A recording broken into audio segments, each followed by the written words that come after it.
It's time for another edition of Track Talk. Welcome back, everybody. Steve Kaplowitz here, along with the man, the myth, the legend, the voice of Sunland Park Racetrack and Casino, Eric Alwan. He has a gorgeous new virtual background. I see the scoreboard. I see the posts. I see the values. It's nice.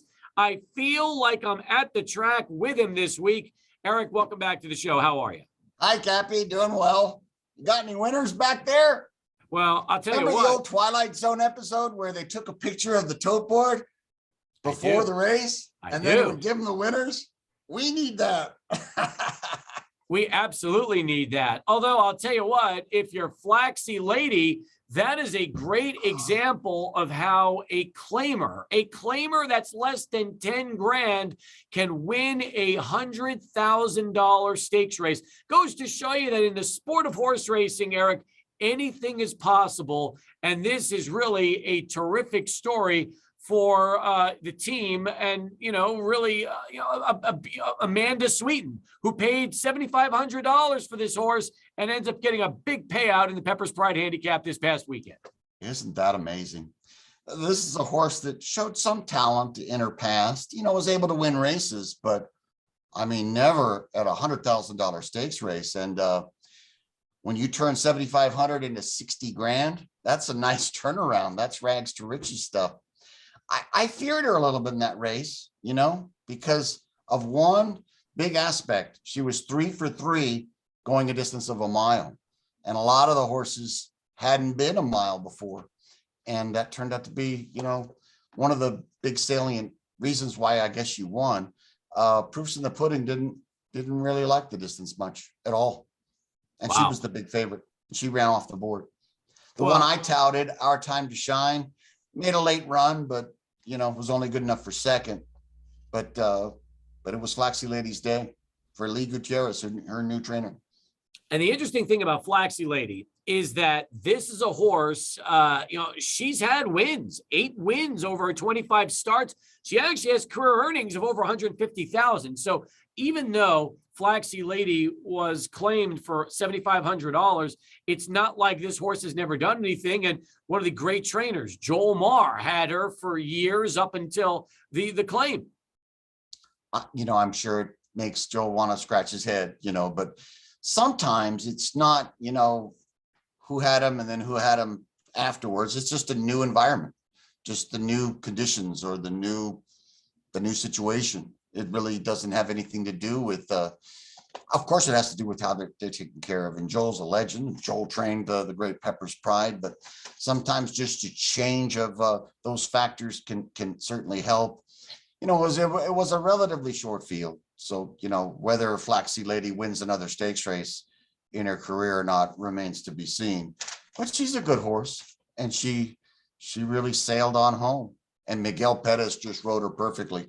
There wasn't much pace in the race. She was very close to it, and she just took over in the second turn, and it was over at that point.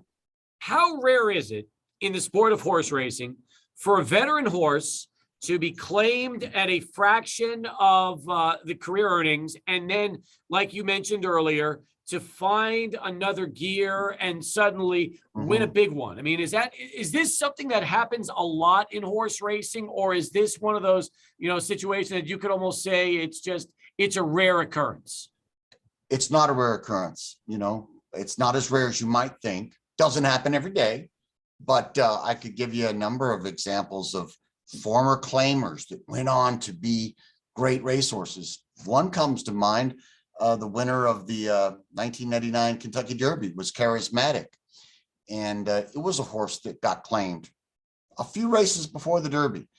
Now it was about $62,500, almost 10 times as much as Flaxy Lady was, but he went on to win the Kentucky Derby.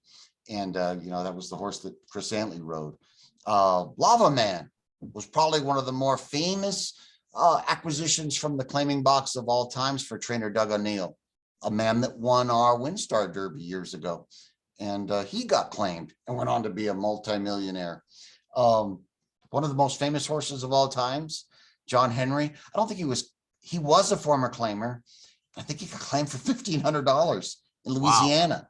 And then he made you know, multi-million dollars. So it can happen, but it is, you know, kind of rare, but it does happen.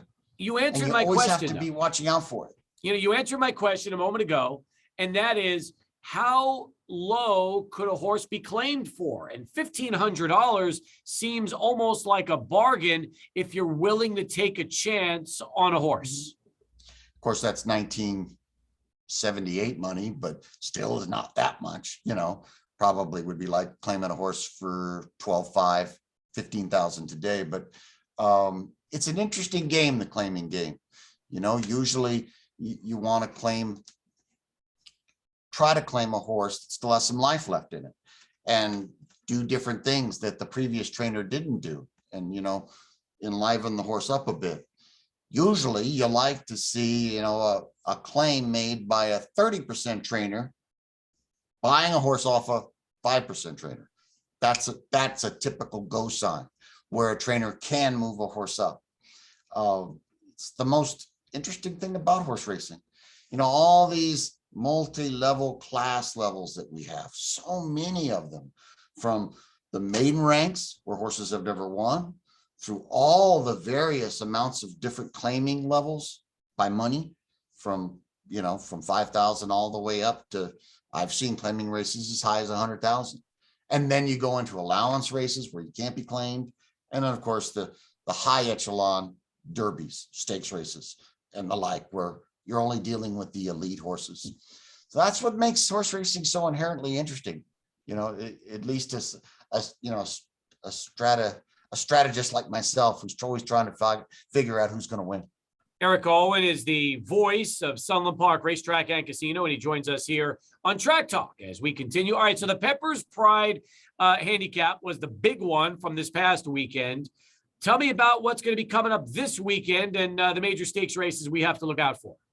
Can we mention one other big achievement on the day or the weekend? We did have another big stakes race, and it was the Curabo. And there's a new star in New Mexico, and his name is Mind That Star. And he's the half brother to Mind That Bird that Judge Lanier Racing acquired about a year ago for a song. Now, he wasn't claimed necessarily. No, he wasn't claimed, but he was purchased for a hell of a lot less than what he was paid for as a baby. Mind That Star as a baby, I think they spent $800,000 for. And he was running in Kentucky and I think the East Coast for Mark Casse, and he wasn't able to win. He ran okay. I think he placed. But then a couple years later, Tom and Sandy McKenna put up some money, much less than that figure I just quoted. And now Mind That Star is a double stakes winner. And as recently as September of last year, he was a maiden. So another sort of, well, riches to rags to riches kind of a story there. But Mind That Star, I mean, in many, many ways, Steve, he's way better built than Mind That Bird ever was. Mind That Bird was kind of a string bean, had a lot of heart, of course, and had a wonderful run in the Triple Crown. When I looked at Mind That Star, just a tank. I mean, physical, ultimate physical dimensions, and has speed too, and can carry it over a long distance and not get tired. It was within a second of our track record for a mile of 16th. So he won the Wincham Lad a month ago, and he wins the Curabo. Yeah. I think he's a, you know, big favorite to win the Sunland Park Handicap on closing weekend. And I know that the McKennas are just thrilled. And Nancy Summers deserves a lot of credit too for being real patient with this horse, because obviously there were some physical ailments that Mind That Star had that prevented him from being a star earlier in his career. I'm happy you mentioned Mind That Star Saturday. Yeah, I wanted to mention them. And Daddy's Money was a big winner in the Sunburst Stakes that same day. He was. There's a quarter horse training sensation that, I mean, it's just, he is showing no signs of stopping. And we're going to have a whole bunch of quarter horse races Friday and Saturday, trials for the West Texas Futurity on Friday, trials for the New Mexican Spring Futurity on Saturday. Beware of this name, Eric Valenzuela. He saddled the top two finishers in the Sunburst Stakes, which is kind of unheard of. He put both of them in the winner's circle when they ran 1-2, but he's firing at about 38, 39% this season and has had many starters. So it's not off a small sample base. So he's the up and coming quarter horse training sensation this meet. What do we look forward to for this weekend, Derek? This weekend, maybe just a little bit light as we kind of get closer to the Sunland Derby, which is, once we get to Sunday, is only 2 weeks away, and that'll be on the 27th. But coming up this weekend here at Sunland, there's a stakes race on Saturday, and that'll be a race devoted to New Mexico bred quarter horses again. It's a quarter horse stakes. Went is the big favorite in that race, and she won the Shoe Fly stakes earlier in the meet.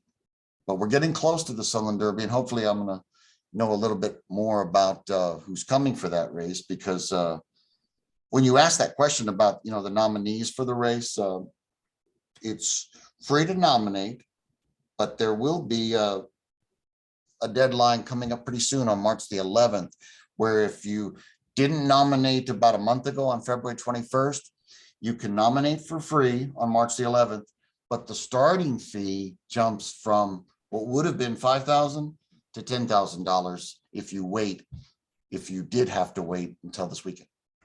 That's huge, isn't it? Because ultimately, now here's another question. If you nominate and then you want to pay the $5, let's just say to start, assuming you do this before March the 11th, are you guaranteed in, or does that then mean that the Sunland Park Racetrack Committee needs to make sure that that horse gets in? Because what if you have 20 horses that all want to pay the $5,000 to start, but you only have 10 spots?